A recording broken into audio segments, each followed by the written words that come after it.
Bismillah ar-Rahman ar-Rahim. Assalamu alaikum wa rahmatullahi wa barakatuh.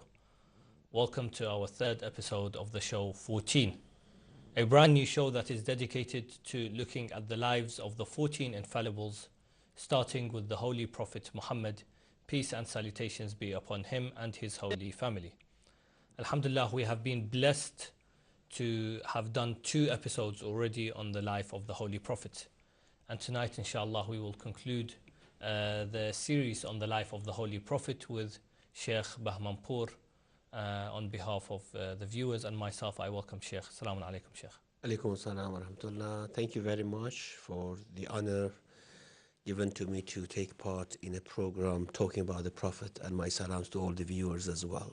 Thank you very much, Sheikh. I believe you have some cold, so yeah, inshallah, that's true. You get better very soon. And I thank you for taking time out with us once more. The previous 2 episodes, we looked at the life of the Prophet from his birth up until his prophethood, gaining the prophethood and seeing the angel Jibreel in the cave of Hira, and then leaving Mecca. And we reached the stage where he leaves Mecca. Of course, we cannot look at every event in the life of the Prophet. The holy life of his was 63 years. But what we are trying to do is take some glances, and inshallah we will gain some lessons from these events in the Prophet's life, of course. Just something that we wanted to cover last week, but we did not get enough time, and that is the children of the Prophet. Not a lot is mentioned on how many children the Prophet had, or even if there is a lot, but maybe not a lot that we know of. And mostly the only person that we know of is Fatima al-Zahra, peace be upon her, the daughter, and maybe because she married Imam Ali, a senior companion and also the senior relative of the Prophet. Other than that, we don't know any of his children. He does have a nickname of Abu al-Qasim sometimes, as we know him. But why is or should I say, do we know any narrations about how many children, how many daughters he had? Yes, Bismillah ar-Rahman ar-Rahim, Alhamdulillahi Rabbil Alameen, wa sallallahu ala Sayyidina Muhammadin wa alayhi tahirin. First of all, I apologize for my voice. Not a problem. It's a virus just around in the air that somehow is affecting everyone Inshallah, you in, get the in the message. UK. Well, the history has recorded several children for the Prophet. Now we have a mainstream famous account which is reported by most Sunni and Shia scholars, and then we have a sort of out of mainstream account, not very famous, but some researchers have actually dwelt on that, which I will mention that shortly. The famous account is that the Prophet, peace be on him, had 7 children. One of them, of course, Qasim, who was born before Bi'tha and died before Bi'tha, and that's why the Prophet was called Abu al-Qasim. And then 3 other daughters, all of whom were born before Bi'tha, and that is Zainab, who married Abu al-As ibn Rabi', and then we have Kulthum and Ruqayya. They actually, before Bi'tha, they were betrothed to sons of Abu Lahab, Utbah and Utayba, because of course they were families, they were related, and they were kuff of each other before Bi'tha. However, after the Prophet proclaimed his mission, Utbah and Utayba, in a very ignoble and a very mean move, they divorced the daughters of the Prophet, and then they married one after another. They married Uthman bin Affan, and they passed away before Hijra. One of them migrated to Abyssinia, of course, and then they both passed away after Bi'tha in Medina. Then we have Fatima, peace be on her, who was born 5 years after Bi'tha, and then we have Abdullah, who was nicknamed as Tayyib and Tahir. Now, some say that Tayyib and Tahir were 2 other sons of the Prophet, but probably they were nicknames of Abdullah. He passed away at a very early age. These were all from Khadija, peace be on her. And then he had another son, Ibrahim, from Maria, at the 8th year of Hijra, who passed away after 2 years. Now, this is the famous account by all Sunni scholars and majority of Shia scholars, Sheikh Mufid and others who have written the history, have actually stressed upon that. Now, for certain theological and polemical issues and for other evidence, some have actually rejected the idea that these were actually the children of the Prophet. And they say Prophet only had one daughter, and that is Fatima, peace be on her. And the other children mentioned were actually either born by Khadija before she married the Prophet, peace be on him, or they were adopted by Khadija. They were her daughter's children, her sister's children, and they were adopted by Khadija. Now, we have these two views, and the evidence shown by the second group is mostly polemical. However, it's evidence. I mean, we can investigate that evidence and see whether that's true or not. But what is famous is those 7 children which I mentioned. Also, the Prophet had an adopted son, and that was Zayd ibn Haritha, who was slave boy before he was gifted to the Prophet by Khadija. And then Prophet freed him, and he didn't go back to his family. He wanted to stay with the Prophet, and of course he got martyred in the Battle of Mu'tah. One of the greatest martyrs of Islam is Zayd ibn Haritha. Thank you, Sheikh.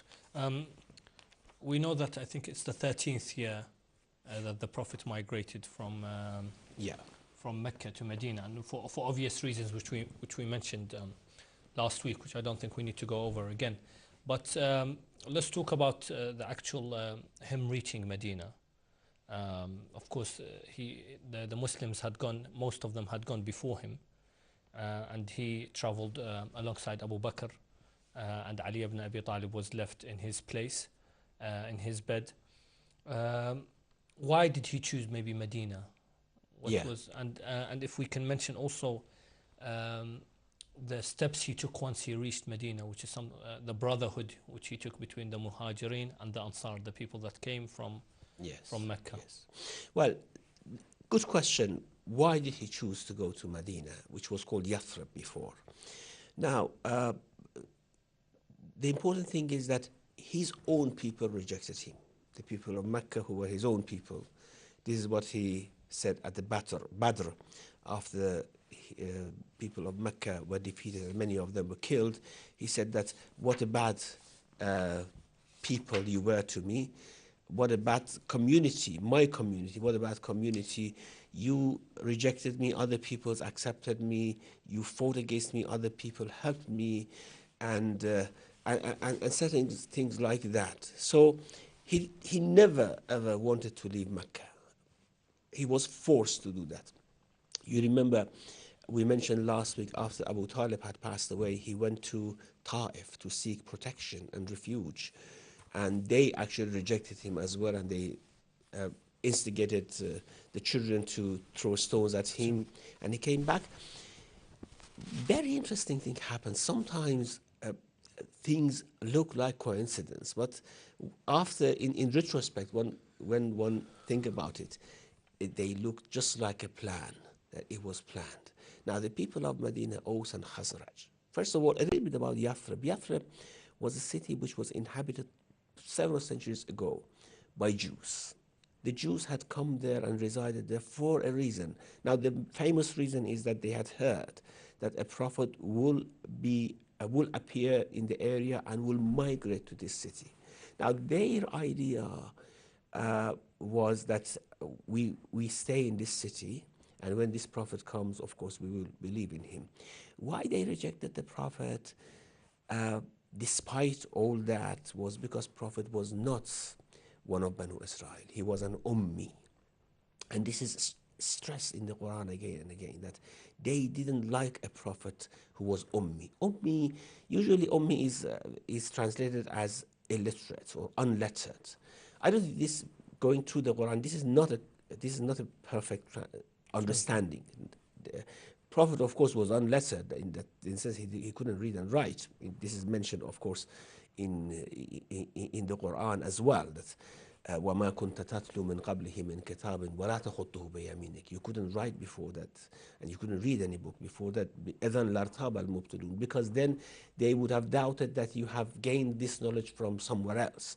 And this happened for the Prophet to be unlettered so that people would not doubt.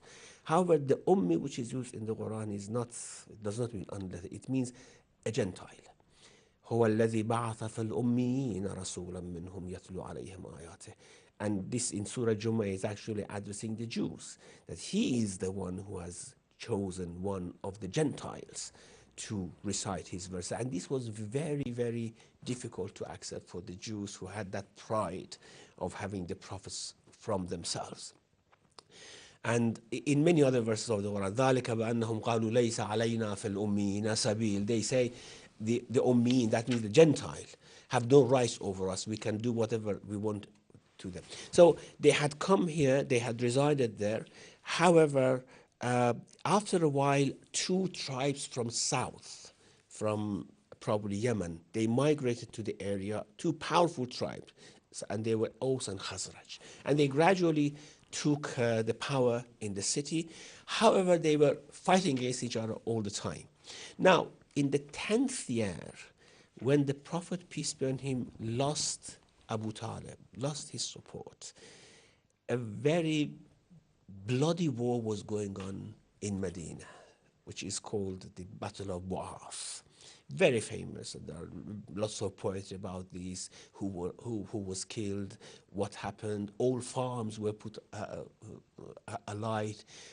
Palm orchards were set on fire. And actually they were losing everything due to this war. Now, delegations from Aus and delegations from Khazraj came to Mecca to seek help from Quraysh, or different sub-tribes of Quraysh. Now, they were rejected.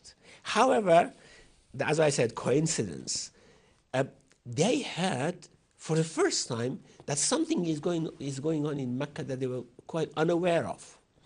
And that something was that they heard when they put their request to prominent people in Mecca. They said, we are ourselves entangled in a very difficult situation. And they said, what situation? You are doing very well, and there's no situation. They said that there is a prophet here. Someone has come claiming the prophet, condemning our culture, our religion, and talking bad about our ancestors that they didn't understand, they didn't know. So one of these people from Khazraj was As'ad ibn Zurara, who had come with Dhukwan ibn Abd Qais to actually seek help from Meccans for the Battle of Bu'ath. Now, when he heard that, he said, where is this man? And I would like to see him. They said he usually sits in Hijra Ismail and talks. But I tell you, he's a magician. When you go there, he recites certain sentences or certain words for you, and you become mesmerized, and he puts a spell on you. So do not listen to him. And he said, what should I do? They said, put some cotton in your ears. And he did. Actually, he was a very prominent man in Medina. And he went for tawaf because everyone entering, of course, Mecca should be in ihram. So he wanted to do his umrah. Actually, the reason he had to approach the Prophet was because he had to do his umrah. And he had to go there around Kaaba. Now, he put the cotton in his ears.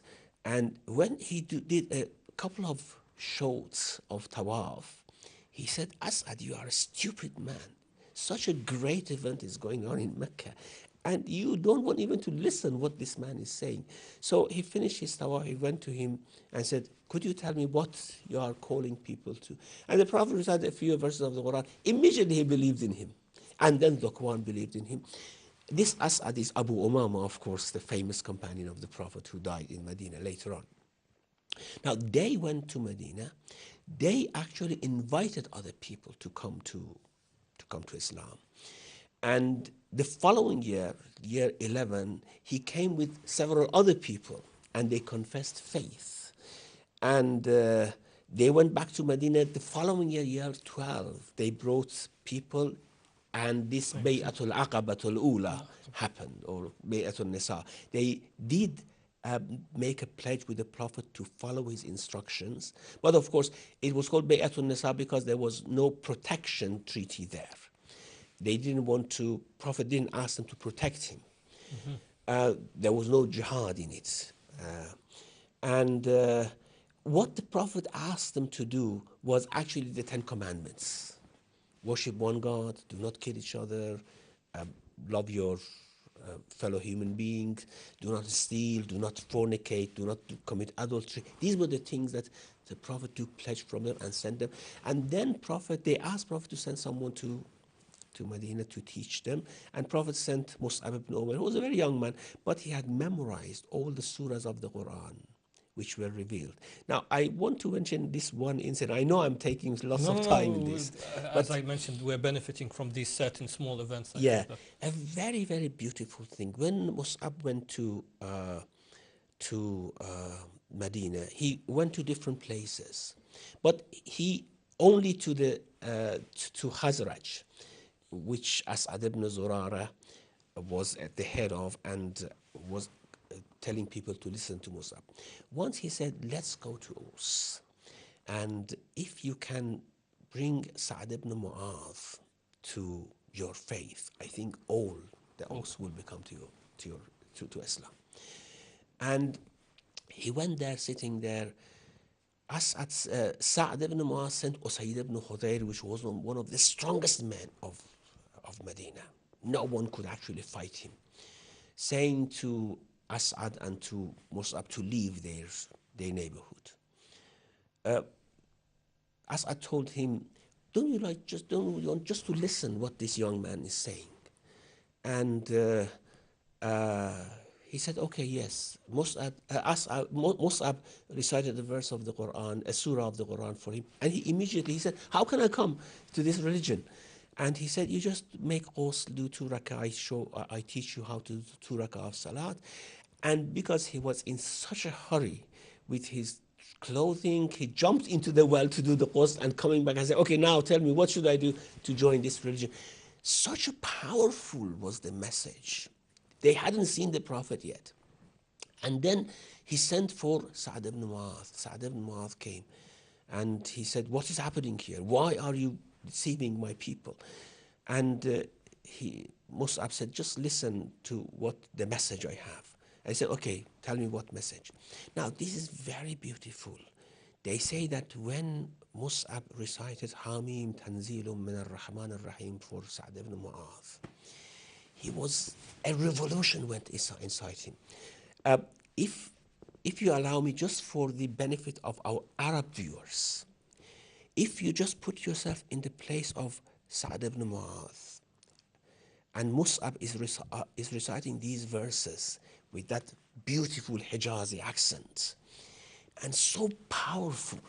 A'udhu billahi minash shaitanir rajim. Of course, my accent is a very terrible Persian accent, but Bismillah ar-Rahman ar-Rahim, Hamim, Tanzilum min ar-Rahman ar-Rahim, Kitabun fussilat ayatuhu Qur'anan Arabiyan لقوم يعلمون بشيرا ونذيرا فأعرض أكثرهم فهم لا يسمعون وقالوا قلوبنا في أكنة مما تدعونا إليه وفي آذاننا وقر ومن بيننا وبينك حجاب فاعمل إننا عاملون قل إنما أنا بشر مثلكم يوحى إلي أنما إلهكم إله واحد. Going on. I mean, when I really put myself in place of people like Sa'd ibn Mu'adh and Usayd ibn Hudayr, I feel the strength of these verses. I feel how it touched the heart. قل أئنكم لتكفرون بالذي خلق الأرض في يومين وتجعلون له أندادا ذلك رب العالمين. I mean, this shakes the whole foundation of a people's soul and spirit. So they believe. Before Prophet arriving in Medina, everyone was Muslim. Everyone was already Muslim. So they actually believed in the Prophet before seeing the Prophet. And then, of course, the following year they came with 75 people. They made the pledge, and they make that very, very important pledge of protection And that's why Quraysh became quite alarmed. They wanted to capture everyone. They couldn't. They ran away. And then they tried to stop Prophet from moving to Medina, of course. Up till now, they wanted to somehow expel the Prophet, to deport him from Mecca. Now they wanted to keep him, not letting him go, or to kill him. وَإِذْ يَمْكُرُ بِكَ الَّذِينَ كَفَرُوا لَيُثْبِتُوكَ أو يخرجوك أو يقتلوك. يخرجوك, of course, was before that. يثبتوك when he wanted to go to Medina. أو يقتلوك. The final, of course, resort was to kill the Prophet, peace be on him. Of course, thank you, Sheikh.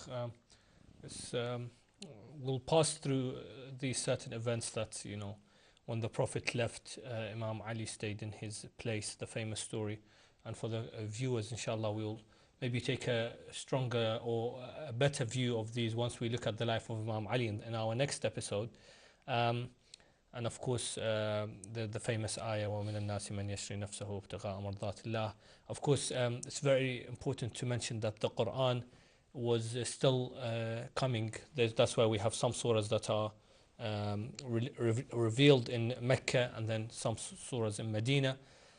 His journey towards Medina until he reached Medina. And I think another important element that inshallah we can touch upon is the brotherhood between Muslims that seems like a small event, but in fact it established the brotherly love and the community bond in the city of Medina. Yes. Well, regarding Imam Ali, of course, he will explore this in his life in a fuller way. However, the Prophet, the only person the Prophet could leave in his bed and move out in a clandestine way was Ali. Of course, he was the one who was quite prepared to be killed for the sake of the Prophet. And also the Prophet wanted to leave Ali behind. He knew probably by his vision that Ali is not going to be hurt, but he wanted someone to bring his women folk to Medina. His daughter Fatima and other Fawatim, daughter of Hamza, daughter of Zubair, and some other ladies who were left behind, and they would have been hurt if they were not taken out of Mecca. So Amir al-Mu'minin took them out, and the Prophet moved out on that night towards the south, just to mislead the Meccans to the cave of Thawr, who's about 4 kilometers south of Mecca, and then from there he moved to Medina. Now, they captured Ali afterwards, peace be on him. They started beating him to confess where the Prophet is going and whereabouts of the Prophet, and he didn't, of course, confess anything. And they realized that they cannot get anything out of Amir al-Mu'minin Ali alayhi salam. And of course, if he was worried about himself, he wouldn't have slept in his bed. So they couldn't do anything. Now, about the companionship of Abu Bakr, there are two accounts. One account is given by Ibn Hisham, which says that the Prophet went to his house and together they went to Thawr, to the cave Thawr. The other account is given by Ibn Hanbal and Tabari. And they say that the Prophet left alone to Thawr, and Ali and Ibn Fuhayra, they used to take food for him. And then Abu Bakr asked Ali about the whereabouts of the Prophet. And then after finding out, he went and joined the Prophet in the cave. But anyhow, after 3 days, Amir al-Mu'minin took a few camels for them and a guide, and they left for Medina. And several things happened on the way. I don't think we would have time to mention them, like, for example, in the tent of Ma'bad and other places. I think we'll stop there and we'll go for a short break. And inshallah, when we come back, we'll look at the event of the brotherhood between the Muhajirun and the Ansar. And inshallah, we can look at what happened to establish this government in the city of Medina. And then there's so much, inshallah, we'll look forward to, like the battles that took place. But inshallah, you can join us in a few minutes after this short break. Wassalamu alaikum wa rahmatullahi wa barakatuh.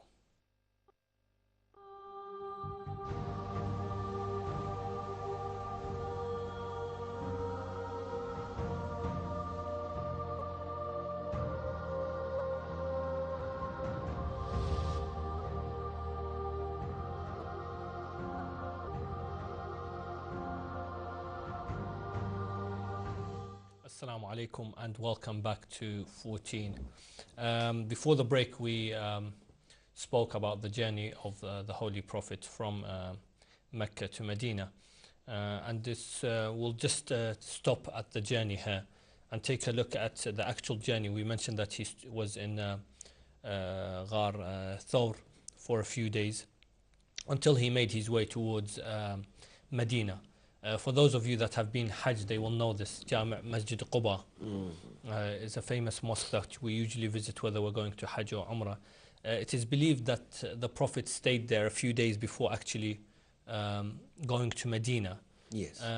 What is the reasoning for him staying, even though Quba is not quite, it's like really close to Medina, and the Yes. people are waiting for him in Medina? Yes, actually several reasons are mentioned for that. And as you said, people were impatiently waiting in Medina for the Prophet. But the Prophet stayed in Quba for, this story is say from 3 days to 2 weeks. Different numbers of days are mentioned. And even some say that he went to Medina and came back to Quba again. But that's not established yet. However, one reason was that he established the first mosque in Islam in a place where the people were one of the purest people in the area, as the Quran mentions. Apparently this verse is about Masjid Quba, la masjidun ussisa ala taqwa min awwal yawmin ahaqqu an taquma fi, a mosque built on the pillars of taqwa is more deserved for you to pray in it. فيها رجال يحبون أن يتطهروا. There are people here who love to purify. And this was the mission of the Prophet, wasn't it? To purify people. If he finds some people who love to purify, of course, he will stay there to teach them to build that mosque and whatever. And of course, he just built the foundations of the mosque. And then he left and came back to complete it later on, after the Qibla was changed. However, another reason, which is quite plausible, is that he waited for Ali to come. He did not move out before Ali arrived, with, of course, his daughter and other ladies.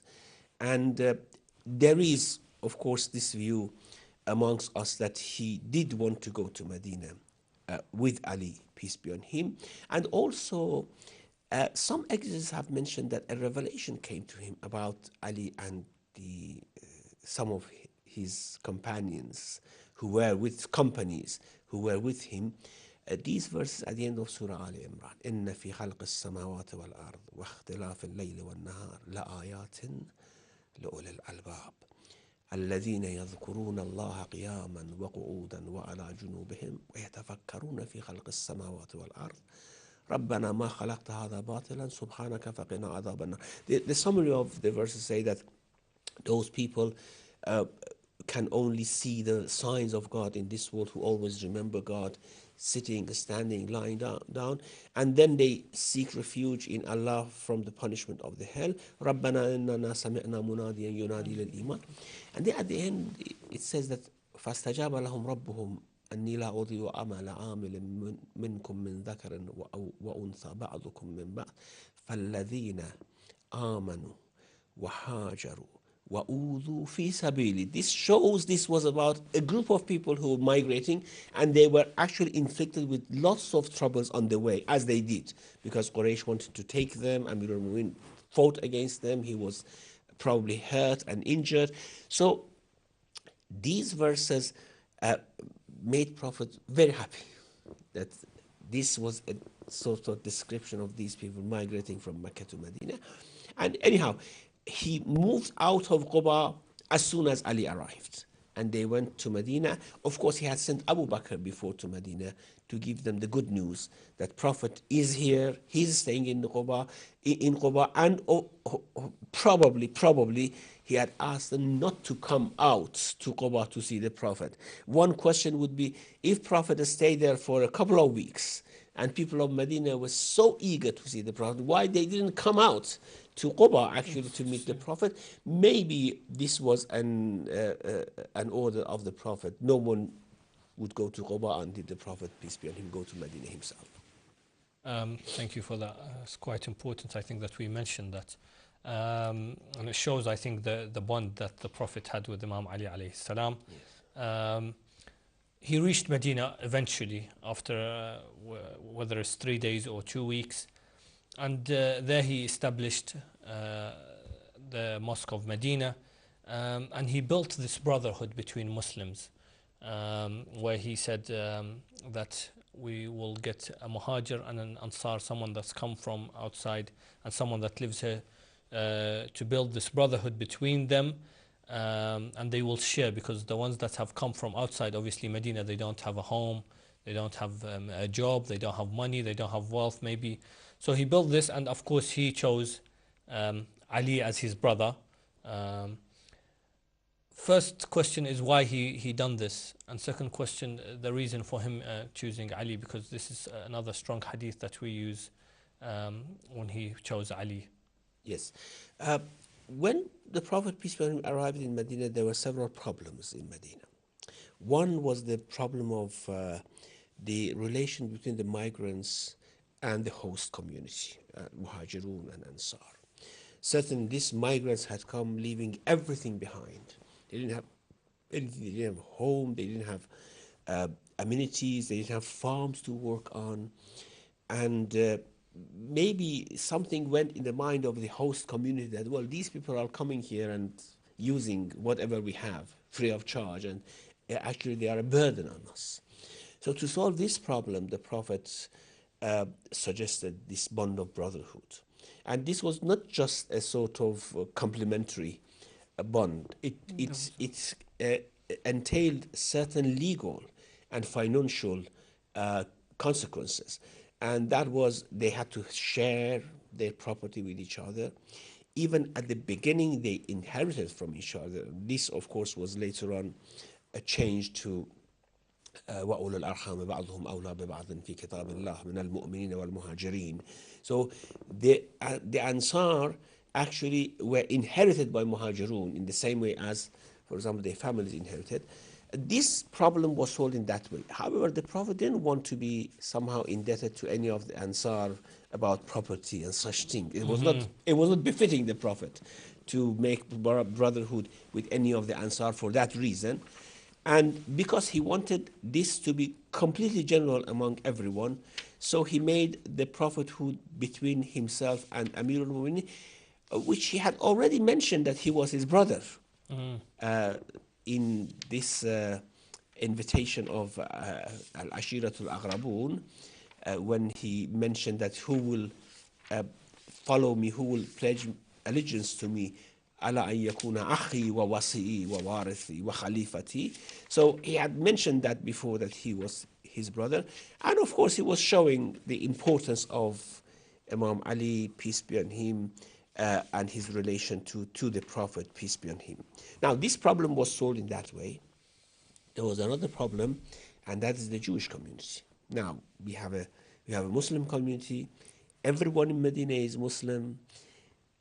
Although some people did not believe by heart, but because of their tribes and because of the head of their tribes, they had shown faith and they have confessed Islam. These were the hypocrites. They had confessed Islam, but they hadn't accepted it with their heart. Prophet, of course, didn't have power to force anyone to Islam, and he didn't want to do that. But because they would have lost all the benefit of the protection from their tribes, because all heads of tribes had believed in Islam. I mentioned about Sa'd ibn Mu'adh. When he converted to Islam, he went to his sub-tribe, and he said, what is my position with you? And they said, you are our master, you are our head, you are our leader. And he said, I would not talk to anyone unless they confess Islam. So this was not the force of the Prophet, this was the force of these people, even before Prophet coming to Medina, because they were so eager that everyone would prosper with Islam. Now, of course, we had hypocrites, and most important, we had Jews. They didn't want to convert to Islam, and Prophet didn't want to force them. So what sort of relationship should be built between this Muslim community and the Jewish community? And they were very important, of course, tribes there, very powerful, very wealthy, castles, armors, and all these things they had. So the Prophet, peace be on him, concluded a pact between all communities in Medina, and especially between Muslims and the Jews. This is one of the most important pacts in the history of Islam. It's sometimes called the Constitution of Medina, or Charter of Medina, or Pact of Medina. According to this pact, Jews and Muslims were free to practice their faith. They would protect each other if they were attacked. And this is very important. If, say for example, if a Muslim tribe from outside attacked the Jews, the Prophet would, according to this treaty, would protect the Jews of Medina against that Muslim tribe who would attack. They wouldn't make any alliance with anyone, neither Muslim nor the Jews, without informing the others and without an agreement. And Medina is a sacrosanct, is a city in which bloodshed, just like Mecca, is prohibited, is haram. Al-Medina is haram. And other articles of this treaty. The treaty actually made the foundation of the community in Medina. However, of course, the Jews, one after one, the tribes, one after one, they broke the articles of the pact. They ganged against the Muslims with Quraysh, with other tribes outside, and this was a very unfortunate thing that happened. Had they not broken this treaty, had they not actually reneged in what they had signed before, I think it was a very ideal example of how communities of different faiths could live with each other. And Prophet, peace be on him, and the Muslim community were very happy to have this contract with the Jews. Unfortunately, one after the other, Banu Qaynuqa, Banu Nadir, and Banu Qurayza, they broke the treaty and broke their pledge. Okay. Of course, we know that not so long afterwards, the Prophet established the mosque in Medina.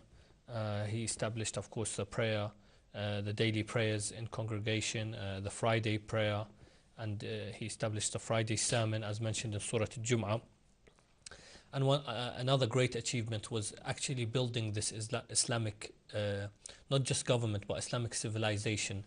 Of course, there's a lot of bad habits like lying or stealing or backbiting that the Prophet removed from the culture that they lived in. Can we maybe look at some examples and struggles maybe that the Prophet went through to establish this Islamic civilization amongst people that some were, as mentioned, from a different religion like the Jews, and some who, as you mentioned, that were hypocrites, and only became Muslim because of their tribal leaders. So he must have faced many difficulties to try and establish a civilization based on Islamic morals and goodness. Yeah, this is actually very important. I mean, entering a city which was quite unfamiliar for the prophets, to say the least. And the tribes were not known to the Prophet, the type of relationship were not known to the Prophet. And making that a peaceful community was very difficult. As we mentioned in the pledge of Aqaba, especially in the first pledge of Aqaba, what the Prophet asked them were moral codes. That he said, okay, I accept your Islam, however, based on certain moral codes. And these moral codes, some of them were mentioned later on in the Quran. Ya ayyuhan nabi idha ja'aka mu'minatu yubayi'naka ala an la yushrakna billahi shay'a. This is actually the pledge the Prophet took in Aqaba. La yushrakna billahi shay'a. They would not associate anyone with God. Wala yasraqna. They do not steal. Wala yaznina.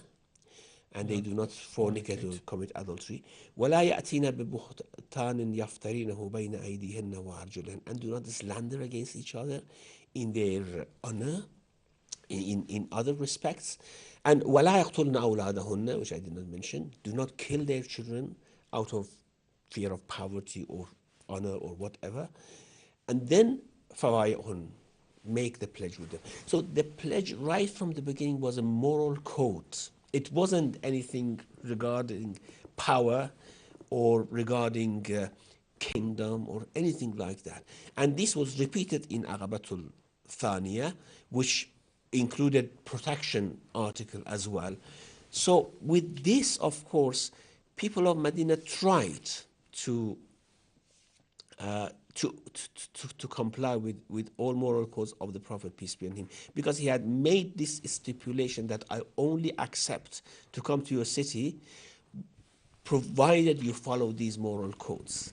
And all the moral codes mentioned in the Quran, which are very, very nicely put, for example, ادفع بالتي هي أحسن السيئة, drive evil with good. فإذا الذي بينك وبينه عداوة كأنه ولي حميم. This is another version of if someone hits you on the right cheek, turn your left cheek. It's the same thing. I mean, if someone does bad to you, you do good to them. Drive evil with good, or with even what is best. These were the moral codes. إن الله يأمر بالعدل والإحسان وإيتاء ذي القربى وينهى عن الفحشاء والمنكر والبغي. God commands you to justice, to magnanimity, to giving to relatives, and forbids you from indecency, from immoral acts, from transgression and injustice. So these were the codes that they had accepted. And I think they knew that if they violated these codes, it would make the whole bond between them and the Prophet to go to destruction, to go to ruin. So they really didn't want. Some exegetes say that وَيْلٌ لِلْمُطَّفِّفِينَ الَّذِينَ إِذَا اكْتَالُوا عَلَى النَّاسِ يَسْتَوْفُونَ وَإِذَا كَالُوهُمْ أَوْ وَزَنُوهُم يَخْسُرُونَ. These were revealed about the people of Medina when Prophet entered the Medina, that because they actually were selling their commodities higher than the price, which was usual. And we're not just in that. And the verses actually is telling them that you shouldn't do that, because أَلَا يَظُنُّ أُولَٰئِكَ أَنَّهُمْ مَبْعُوثُونَ لِيَوْمٍ عَظِيمٍ. Wouldn't they think that they are going to be resurrected for a very tremendous day?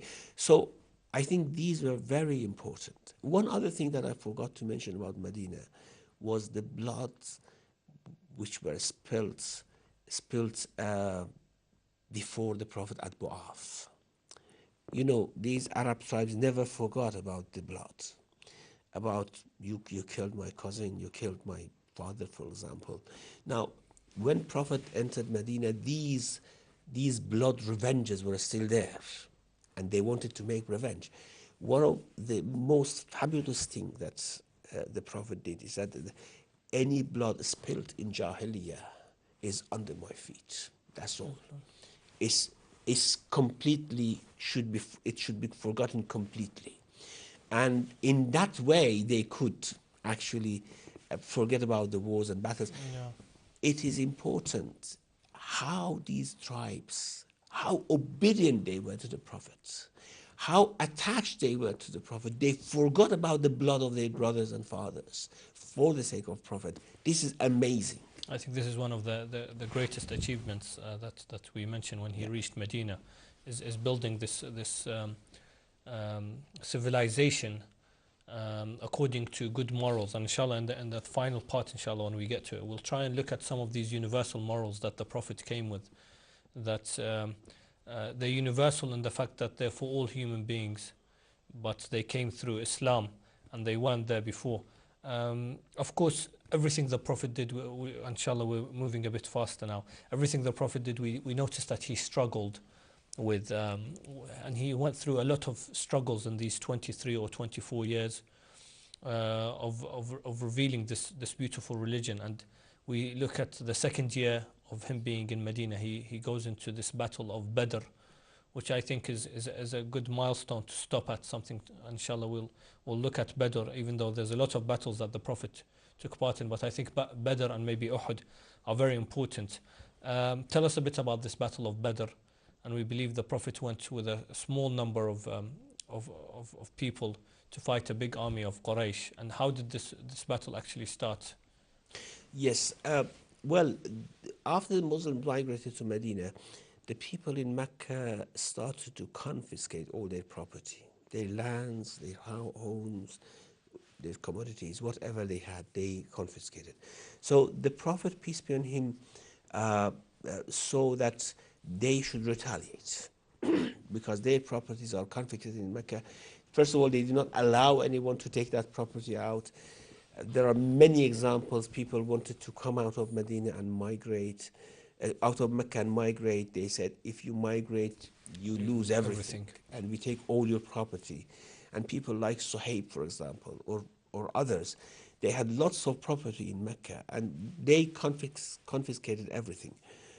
The Prophet, to stop that, probably, to stop this process of confiscation and thinking that they can do whatever they want with the property of Muhajirun back in Mecca, he actually thought that, or commanded that we go and confiscate the caravan coming from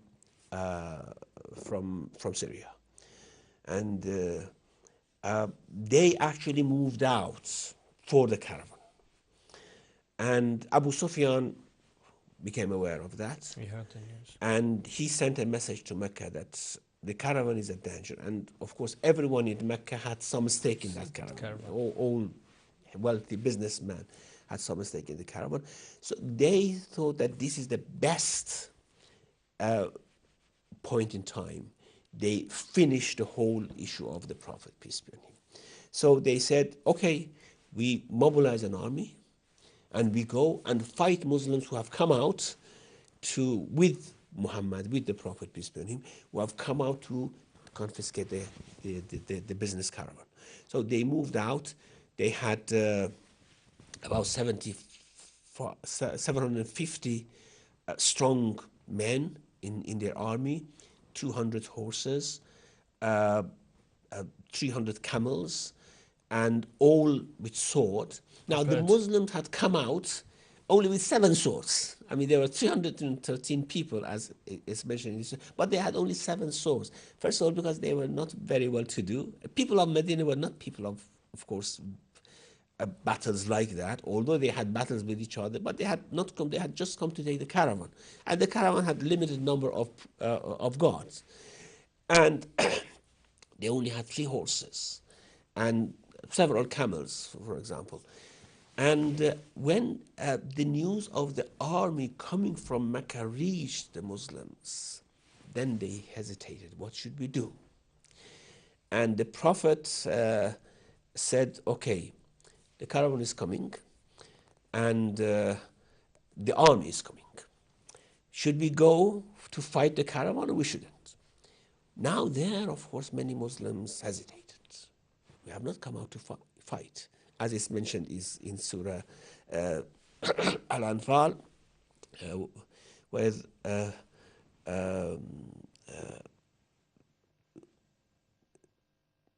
تخرج من بيتك, something like that, and to fight.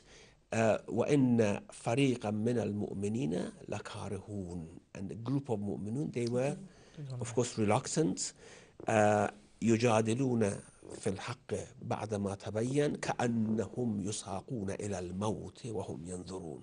Some of the believers there were shaken. Of course, the Quran says as if they are being taken to death. This was the situation. Some of Muhajirun actually mentioned that we better not go for Quraysh, for the army. It's not in our power. The Prophet wanted to hear from Ansar. That was important in every event because Ansar were the protectors. And the Prophet didn't want to bring harm to Ansar without their consent. He wanted to hear from them. They said, but he wanted to hear from Ansar. When the Ansar stood up, the leaders of Ansar, and said, we fight whoever you fight. It doesn't matter. The Prophet became confident and said, okay, we go for the army now. And again, the accounts of that are come up in Quran again and again. وَإِذْ يَعِدُكُمُ اللَّهُ إِحْدَى الطَّائِفَتَيْنِ أَنَّهَا لَكُمْ. Allah did promise that one of these two are for you. If you go for the caravan will be for you. If you go for the army, the army will be for you. وَتَوَدُّونَ أَنَّ غَيْرَ ذَاتِ الشَّوْكَةِ تَكُونُ لَكُمْ. And you love that the one without army, without armors would be yours. وَيُرِيدُ اللَّهُ لِيُحِقَّ الْحَقَّ بِكَلِمَاتِهِ. But Allah is not about you thinking about wealth or money. Allah wants to establish haqq. And just imagine if they had gone for caravan and they confiscated and come back, it wouldn't have the effect that going for the army, fighting that battle, and gaining victory with that little number, little arms, and nothing actually they had. So it had the greatest impact. I think that somehow established Muslims in the whole Arabia forever. That is why it is a very, very important landmark of Islamic history. Thank you, Sheikh. Of course, the Muslims came victorious after the Battle of Badr and returned to Medina victorious. But this caused even more hatred for the Prophet and for his army, the likes of Hamza, especially, and Imam Ali, and you know, these are just some companions that I mentioned. But it caused more hatred, especially from Abu Sufyan and Hind, for Hamza. And I remember that ayah, sorry. كما أخرجك ربك من بيتك بالحق كما أخرجك ربك من بيتك بالحق وإن فريقا من المؤمنين لكارهون. Now, that فريقا من المؤمنين, who they were, of course, we have to investigate in the history. But yes, the role of Imam Ali in Badr was so huge that the hatred created back in Mecca. And welcome back to 14, inshallah. This is the last part, inshallah, and there's so much to look at, inshallah, so we'll try and look at as much as we can, inshallah. I'll leave the last 10 or so minutes to try and learn from these universal morals that I mentioned, inshallah. We'll go back to just what before the break we didn't finish, the Battle of Badr, and a famous hadith that you wanted to mention about this Battle of Badr and Imam Ali alayhi salam. Yes, I was actually mentioning something from Ibn Abil Hadith, which in a very beautiful way actually gives the account of the history of the battle, because historians say that 36 of the 70 people killed in that battle were killed by Imam Ali. So about half of them. Now, Ibn Abil Hadith says that about the bravery and the strength of Imam Ali. He says that look at the Battle of Badr. 70 people were killed, 70 of the mushrikun were killed there, and half of them were killed by Imam Ali, and the other half were killed by the angels and other companions, because we know that the angels came to help as well. And although the angels didn't take part in the battle. But in a very sort of beautiful way, he says that this is how it was divided between them, half there and half there. We have a verse in Surah Al-Isra, وَإِن كَادُوا لَيَسْتَفِزُّونَكَ مِنَ الْأَرْضِ لَيُخْرِجُوكَ مِنْهَا وَإِذًا لَا يَلْبَثُونَ خِلَافَكَ إِلَّا قَلِيلًا سُنَّةَ مَنْ قَدْ أَرْسَلْنَا قَبْلَكَ مِنْ رُسُلِنَا وَلَا تَجِدُ لِسُنَّتِنَا تَحْوِيلًا. They were almost driving you out of the land, that's the Mecca. And had they done that, they wouldn't have stayed behind except for a short while. This is the sunnah of Allah in all the prophets who passed before. Whoever was driven out of their city and land, they were seized. Now, some exegetes say that this is about the Battle of Badr. The complete destruction of Mecca didn't come because this was a sunnah of the Prophet. Any Prophet actually driven out of his city, the city would have been met with punishment. Why Mecca did not meet punishment in that general way?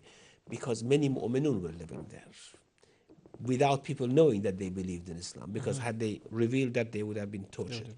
However, the Battle of Badr was actually an instance of punishment of all those prominent people who were instrumental in driving the people out of Mecca. So they say this is actually the realization of that verse, the Battle of Badr, in which 70 of the most prominent people were killed. And as the Prophet said, Mecca is now throwing at you its jewels, parts of its liver, and these are the most prominent people who have come out to fight with you. And no one would have believed that the war would have ended in this way. They would win a victory.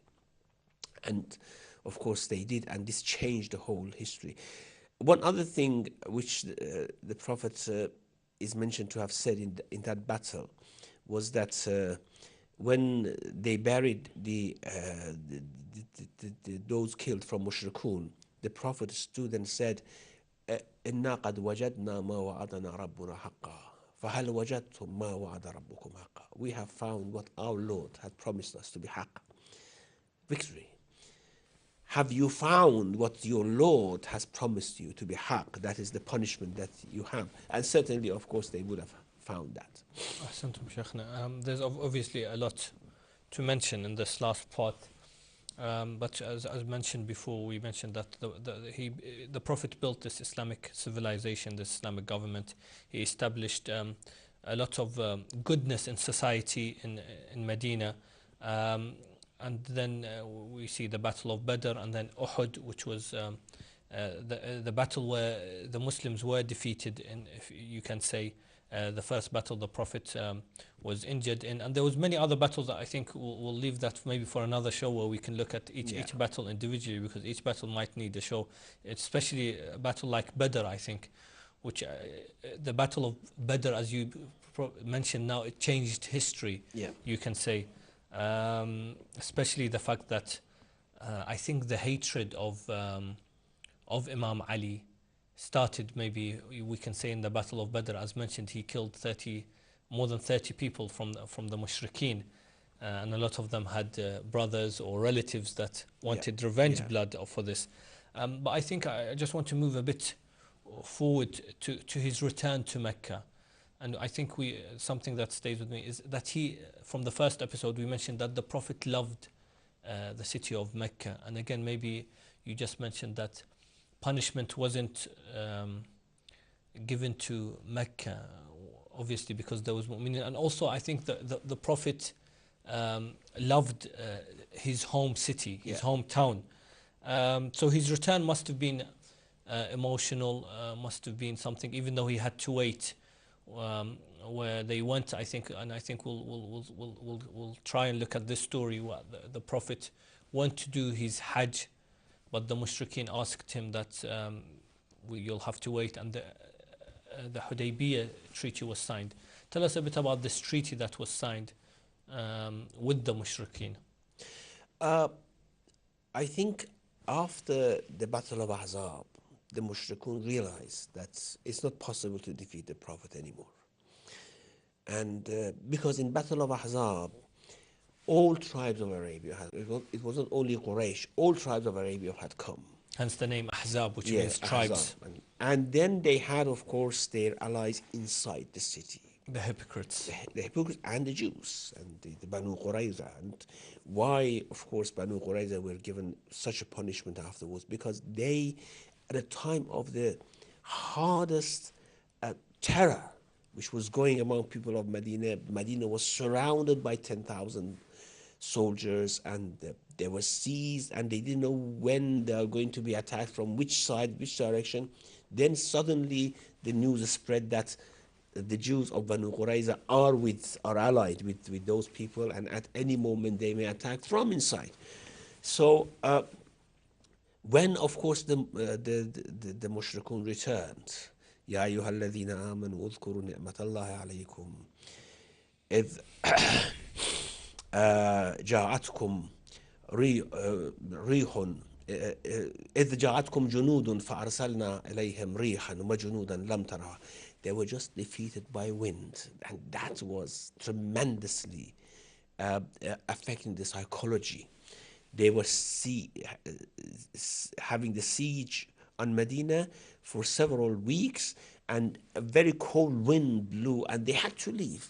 Even they say that the wind was so strong that huge pots that they had for, even they could cook a complete camel in those pots, they were overturned by the wind. So they had to go back.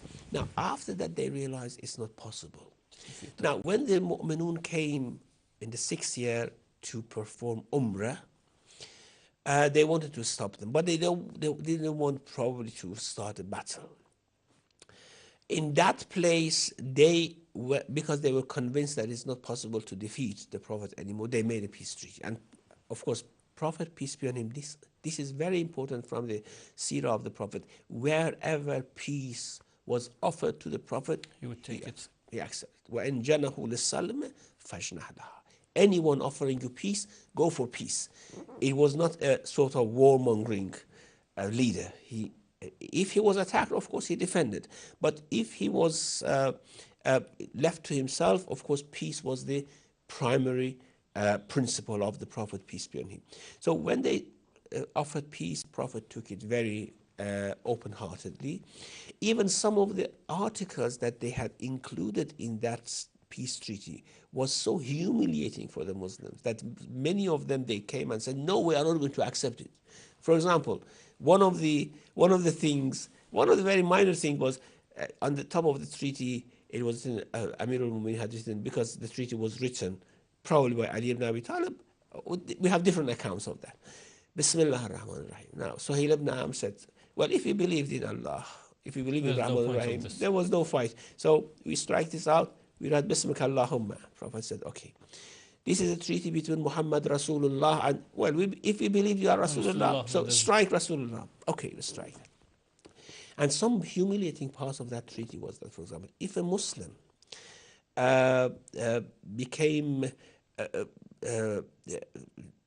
went back in his faith and escaped to Mecca, they would not return him.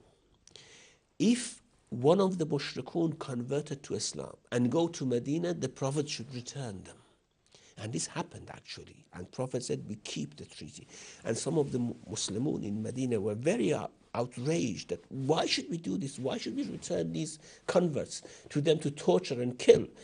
And actually this turned out to be against them, because many of these who came to Medina as converts and Prophet returned them, on the way they escaped their guards, and they actually made a strong group attacking caravans from Mecca, because they were not on the Prophet, of course. Prophet had returned them, until the Meccans actually asked the Prophet, okay, take them. Take them. Please to take Medina. them. So now, what I wanted to say, even those humiliating parts of the article, parts of the treaty, the Prophet accepted, and the peace came. And this was a golden opportunity for the Prophet. They could go anywhere. They could spread Islam. And it was during those years, actually, that Islam spread very quickly among different tribes, until in the 8th year, actually, the Quraysh broke the treaty by attacking one of the allies of the Prophet. Of course, one of the articles of the treaty that no one would attack the ally of any party. So Muhammad, peace be on him, he could not attack any tribe which is allied with Mecca, and they could not attack any tribe which is allied with the Prophet. So they attacked one of those tribes, and this, of course, was the breaking of the treaty, and Prophet marched into Mecca. However, that march, of course, was very peaceful. Lots of lessons is taken from this return.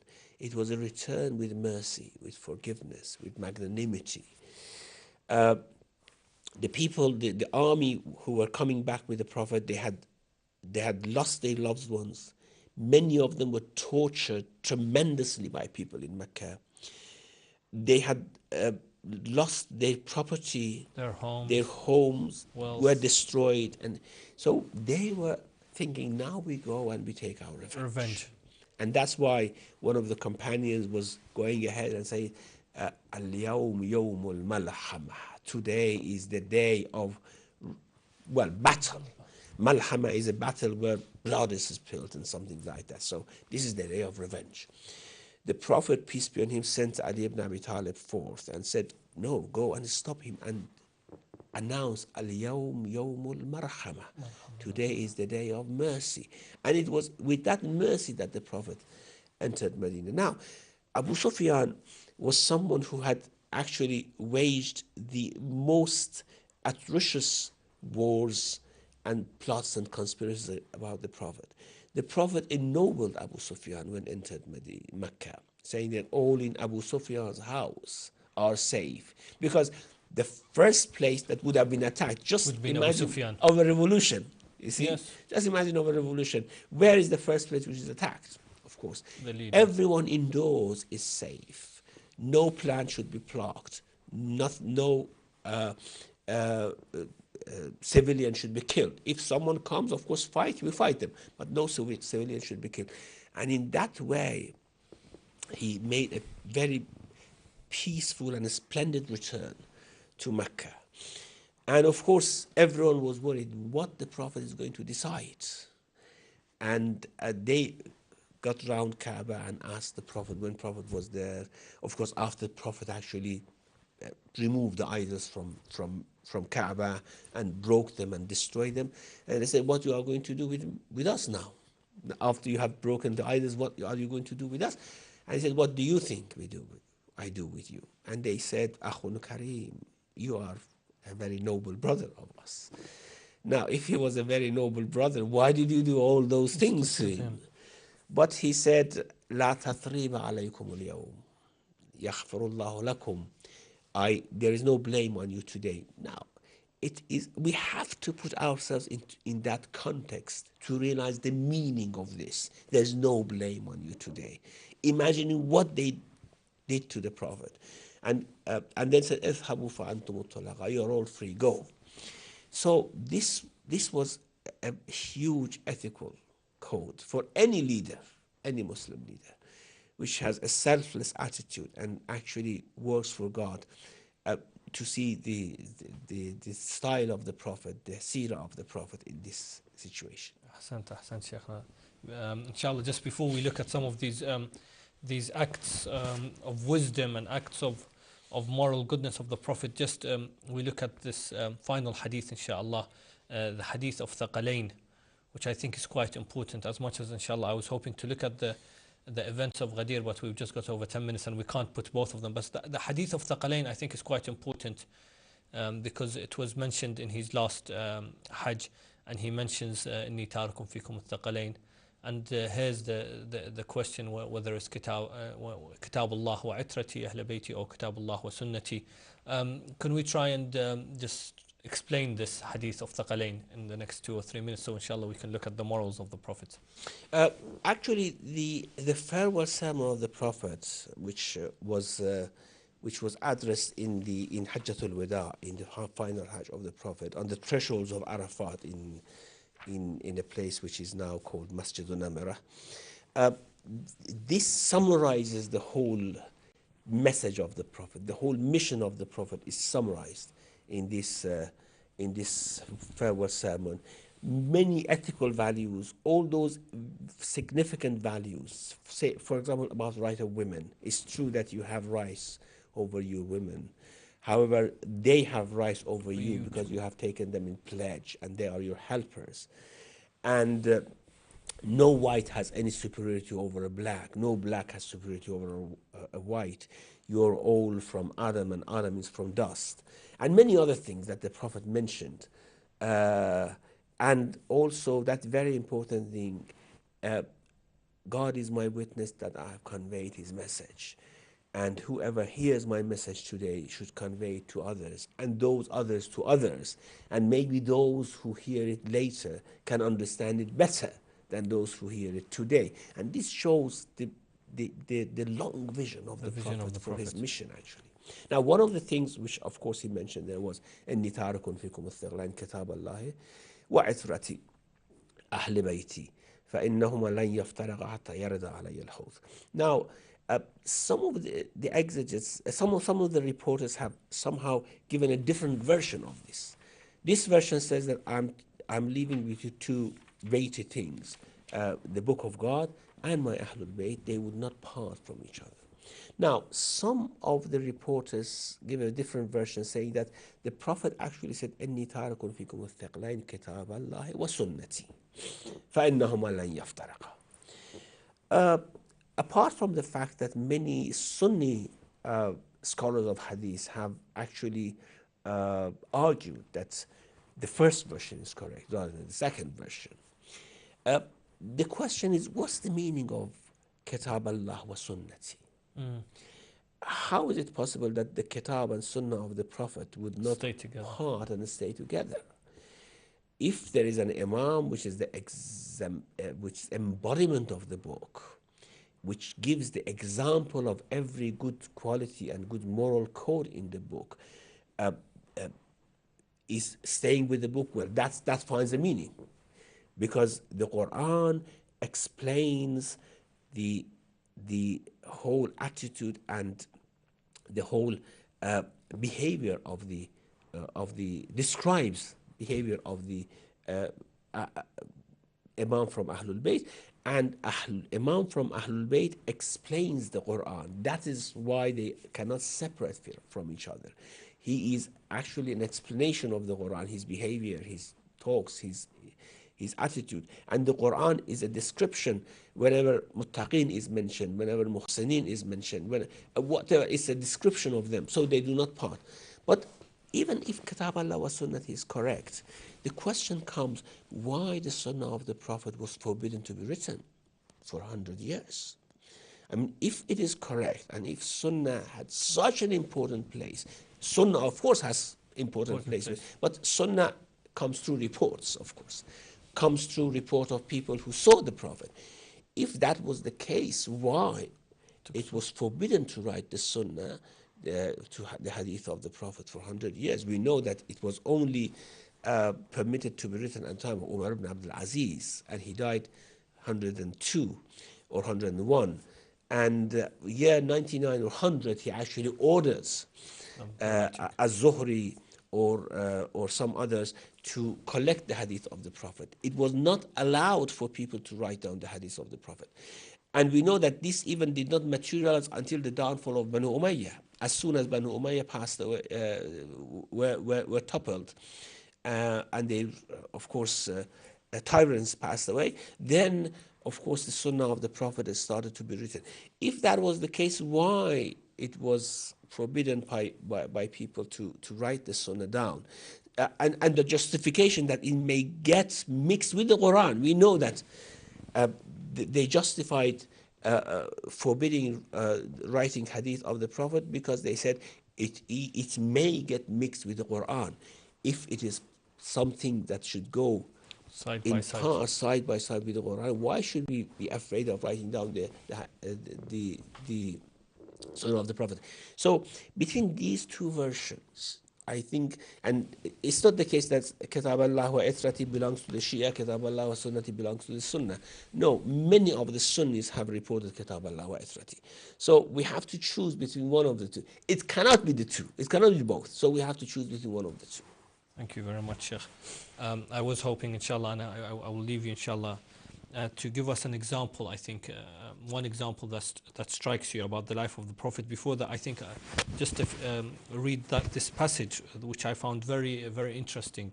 It's the words of Imam Ali about the morals and the manners of the Prophet. And I'll just read, it's quite long, so I'll just read a few lines, which just gives us a small example if we want to think about the way the Prophet was.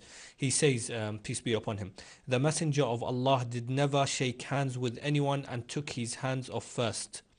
And no one talked with him about something and he left first until the other person would leave.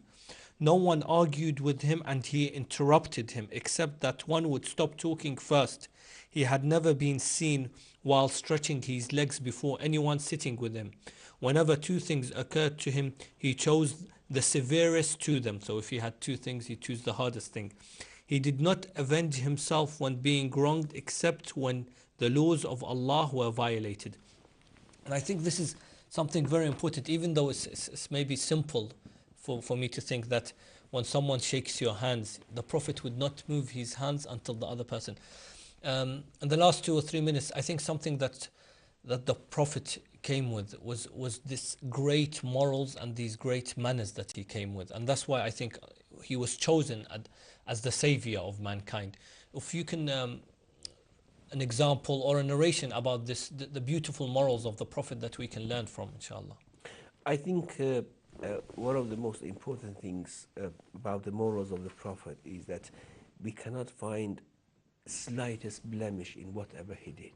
And that is very important. We cannot find slightest selfishness in whatever he did. This is reported from Anas ibn Malik. He never said anything which happened that I wished it happened otherwise. He was absolutely submitted to the will of God. And if someone is submitted to the will of God and sees the dunya as a fleeting thing, then all good qualities would come from him. And as he said, حُبُّ الدُّنْيَا رَأْسُ كُلِّ خَطِيئَةٍ. Love of the world is the root of every evil.